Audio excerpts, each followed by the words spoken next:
Hi, it's James Wood here from Totally Wild UK. I'm just out taking my dog for a walk and I've seen these in the grass, and actually I spotted these from a distance. So before I ever saw the mushroom, I spotted the green ring that the fairy ring mushroom gives on the ground. Down here we've got a beautiful edible mushroom.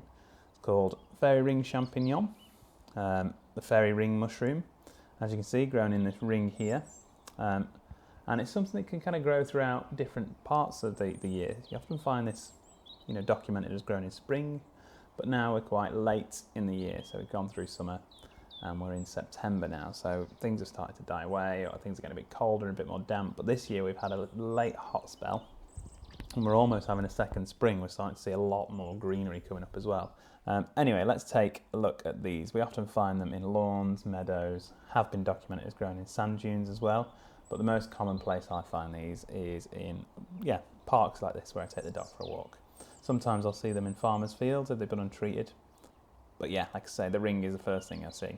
So if we go from an ID point of view, we've got a cap, we've got a stem, although small and fibrous, and then we've got gills on the underside, and it's got white spores.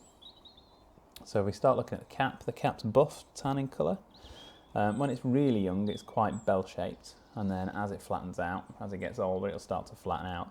But what often stays is this central raised bump here right in the middle. Colour-wise, it starts off, kind of tan, but as it dries, so this can dehydrate entirely and become completely dry on the floor, it'll go to more of like a buff colour, like a suede kind of colour. And then look at the stem, slightly off-white, quite long compared to the cap itself, thin, and it's really fibrous. So if I bend this around, you'll see it snaps, but snap with fibres and threads running up it. The key for this one for me are the gills. So when the gills are young, they're light in colour, but as they get aged, they darken a tiny little bit. And the key for these, if you look at the gills, is how widely spaced they are. They're really widely spaced apart. They do have intermediate gills, so you'll see gills coming up halfway. So you have some gills that go from the centre of the cap to the edge, some that come up halfway. And then the gills themselves, where the stem connects to the cap, the gills don't touch that, and that's classed as having a free gill. So the gill is free from the stem and connects to the cap itself. So there's potential that this mushroom could be confused with something that's toxic.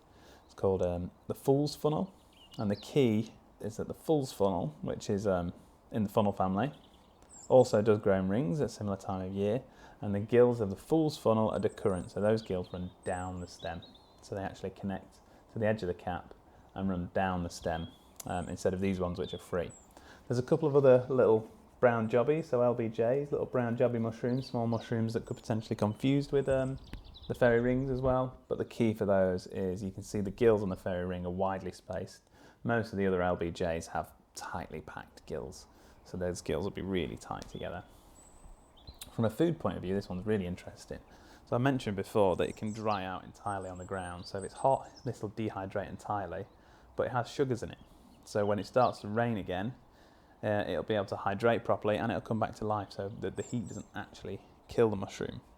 If I'm looking to get dried fairy rings, I'll just make sure to go out on a warm day. I'll let the sun do the job and I'll pick them dry. It saves me having to take them home and put them in the oven or on top of the radiator to dry them out.